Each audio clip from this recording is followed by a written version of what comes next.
I've been in, out, in, out, in, out, between trains, children, planes, power saws, and dogs. Everything's been against me filming today. I had a kind of bad day yesterday. Last couple of days, it's, that apathy that starts to set in when you come to the conclusion that you're not getting anywhere. You are, but you're not. Because you're confronted with people that are absolutely programmed. That 7 hospitalizations in their province is enough to warrant what has just happened here. The gutting of our economy, our livelihoods. The thing is, none of them really know that it's only 7 hospitalizations. In fact, they've been watching the mainstream media and they don't understand that all this kerfluffle is over 7 hospitalizations. They don't realize their hospital ERs have been empty. And in fact, CTV finally did something on this yesterday. All the hospital room ERs are empty. Of course, I profiled that March 28th here in my city, and people from all over the world have been profiling this sort of thing. They're finally just catching on. It's pretty scary, isn't it? Does that give you a lot of confidence in the media? They couldn't deny it any longer. They held back for as long as they possibly could before people were going, what the hell is going on? A month later, after my first report, in fact, I actually emailed CTV here in Regina and told them the very same thing. A week after, March 28th. In any case, this is how it rolls. The media doesn't cover it because it's not part of the program until they are pushed to a point that they must. Now, the thing is, Bill Gates and you know who, from the get-go, has been all about the AI, the artificial intelligence, the models, the modeling that is being used, and that each province and territory and state and nation is considering. And as we Canadians can see, and people from all over the world, the AI was wrong, right? Yeah. You see, this whole future that the technocrats and all of these people stringing the web together of Agenda 2030 and the future for the earth, they're opting humans out and bringing AI in, but AI just made a huge mess of this. The AI has prompted investments into ventilators that were never needed. In fact, they're piling up in stock rooms all over. Now, of course, we know that there's a bigger agenda to all of this. But the fact of the matter is the AI screwed up, and screwed up big. And my question now is, why in the world would we be trusting the AI in the future? This is the world that Bill Gates and biotech and technocrats are willing us into. Merging the human brain with the AI.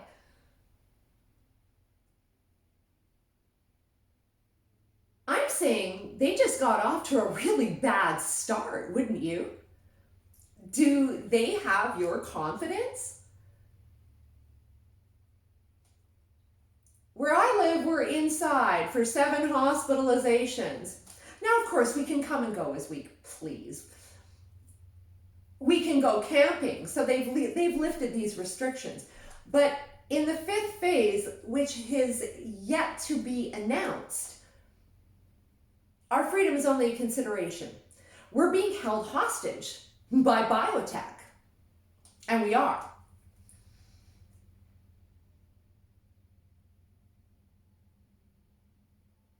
And the culture I see around me is shocking,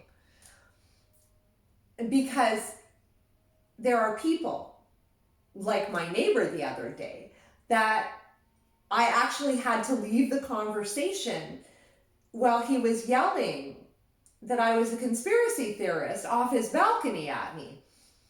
Seriously, like a fascist.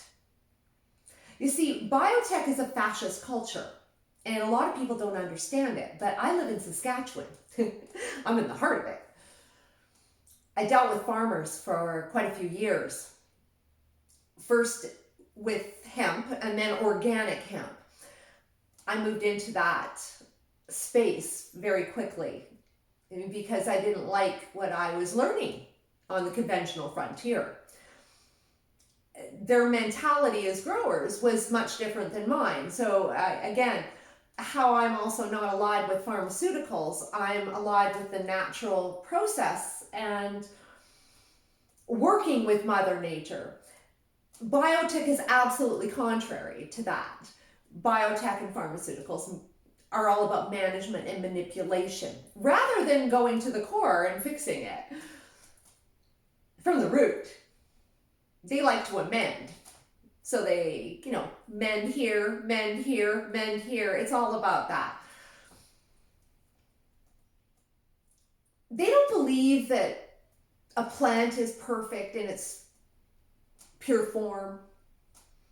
It's all about uniformity. And that is Bill Gates' strategy, is all about uniformity. Uniformity of the human race. Uniformity of vaccines.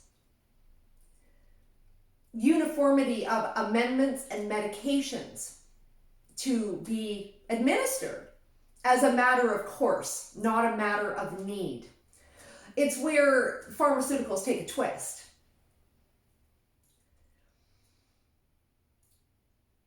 To me, it's a scary prospect because, in fact, I have found in my own personal experience with my own body that the vaccines actually work contrary to that. But we are being willed into this new culture, and it's being masterminded by the insurance sector and corporations who are also stakeholders. They want to see us uniform as well. What I'm starting to see is the fact that the seasonal flu was actually a huge detriment. It was. To society, to corporations, to government, to productivity.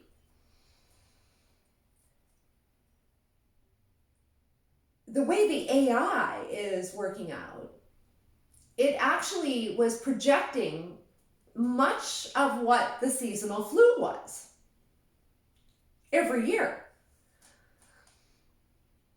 The problem was it was never quantified or qualified or a dollar value placed on it.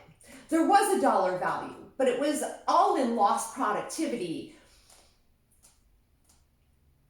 They couldn't claim it because, again, it had never been quantified. What they were gunning for with COVID-19 was actually capturing that dollar value. And with all the setup and everything that they have undergone,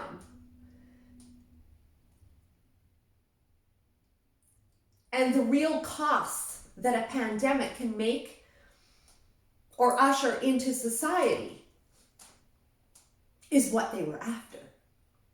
And right now, this is all about capturing metrics. And it's also about the mandating of vaccines and treatments in pharmaceuticals and complete modern monitoring of our health. governments really won't have to do the dirty. It's the corporations that are going to do it, because they're going to, well, it's going to be a liability for them to have an unvaccinated worker, for example. It will be a liability for them to have an unvaccinated customer enter the store.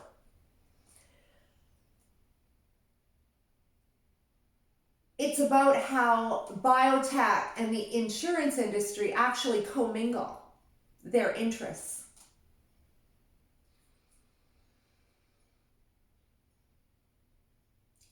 Where I live, people don't even realize their rights have been taken away. And then I'm encountering some that are just completely oblivious to the fact that even though they're against getting vaccines and they don't get them personally, it seems oblivious to them that they're just not getting the fact that this is going to be a way of life here.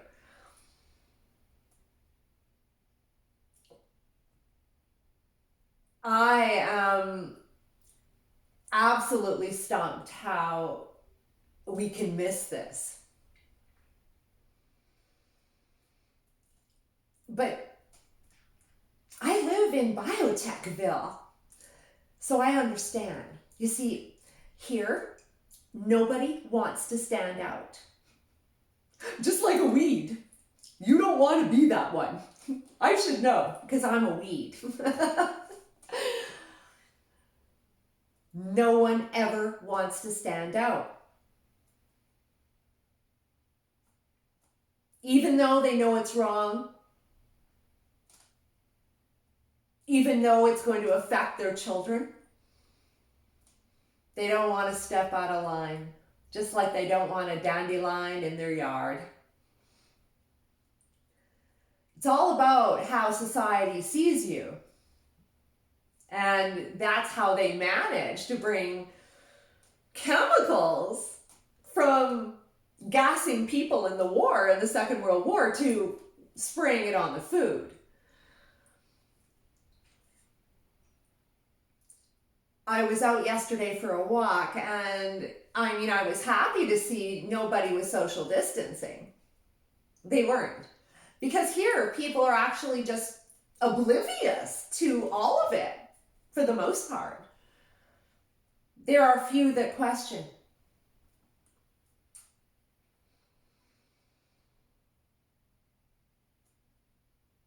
So many people in Saskatchewan are proud of our biotech industry and our universities, and I couldn't be more horrified and disgusted. It's so sad. But it's this gaslighting that has kept organic farmers silent here forever. I spoke at 2 anti-GMO rallies. I opened those rallies. Barely anybody came. Not even the organic industry showed up in support. They didn't want to be seen standing out.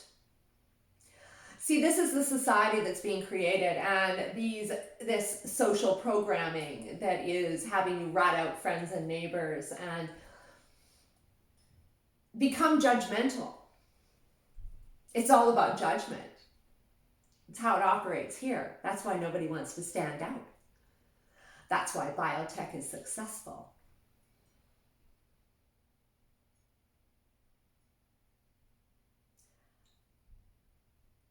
I don't know what to say. Honestly, I don't. But I'm actually digging into my website this weekend. That's my job. I am going to have it complete and ready to go for Monday morning.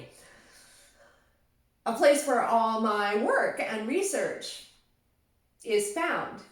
And really moving people off of Facebook. That's my big thing, as well as finding myself a few other venues to distribute my videos. We're going to have an interesting little while here. And I don't understand how Canadians are not understanding that our freedoms are being held, and we're literally being held hostage to the biotech industry.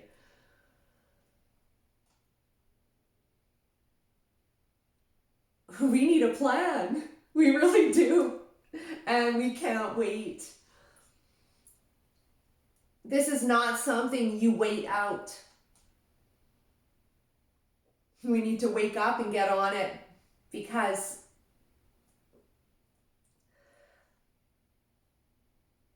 I don't believe in biotech. I don't. I don't believe in their methodology.